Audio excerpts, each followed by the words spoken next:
Okay ka-bowlers, nandito tayo ngayon sa Road 2 kung saan ang Liga ng Barkadahan ay nagaganap.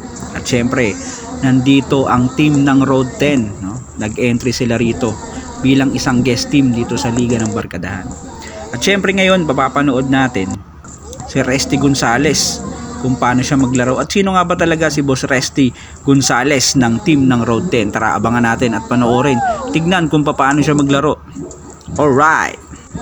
Si Resty Gonzales ay isang all-around player dito sa Road 10. Tignan nyo naman, meron siyang shooting.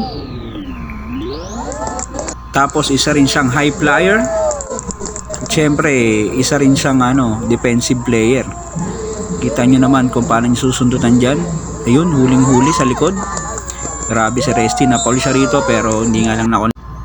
Balikan natin yung scenario dito. Takita nyo si Resty. Nakaabang na agad siya ron sa magdadala ng bola. At yun, grabe sinundutan niya sa likod. Dito lang, sayang lang kasi hindi na-convert. Pero okay pa rin, nice play pa rin para kay Resty. Sa play naman na to, si Gonzales naman, kuya to ni Resty, no? May pasa rin hindi lang naipasok ni Pres. Pero okay pa rin, napakagaling. May pinagmanaan si Resty pag mga ganong galawan. Dito naman sa play na to, nanghingi ng isolation si Resty. Yun, iniwanan niya yung bantay niya, all alone. High flyer talaga, grabe. Tingnan natin, balikan natin yung ginawa ni Resty. Grabe lipad niya Tignan nyo naman, grabe. Si Resty, hindi rin lang naman siya puro score or maganda rin yung vision niya. Tignan nyo yung pasang ginawa niya rito kay Pres. Tapos na-convert pa sa 2 points. Napakagandang pasa nun, grabe talaga. Dito naman sa play na to, ang katulong niya lagi itong si Pineda. Isa rin to sa mga kapatid niya. Talagang lagi sila magkasama nito. Napakabilis nilang dalaw. Dito naman sa play na to, makita nyo, grabe yung IQ level ni Resty dito. Talagang pag alam niya masikip, hindi niya pipilit na So yun, syempre may mga big man din silang kasama na lagi nandito. Sa play na to, grabe yung upper body.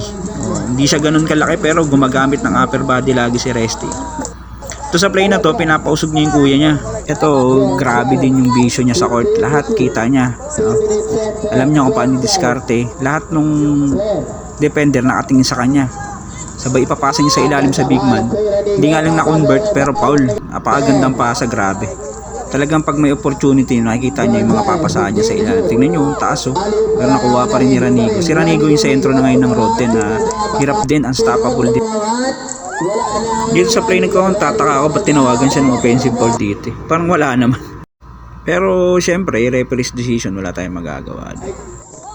Ito lang kagandahan sa big man ng mga Road 10 Kahit walang play, talagang bumababa. Tapos yun, kumuha ang pasa.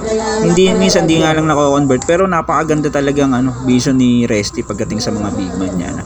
At syempre, meron din shooting si Resty sa 3 points. Grabe mga binitawan yung 3 points dito. At nakikita nyo naman, grabe yung follow through. Tignan nyo rito. Bang! Grabe talaga. Siyempre, yun, abangan natin lahat ng laro ng Barkadahan. At sa susunod ko na re-reveal kung sino ba si Resty Gonzales. Salamat.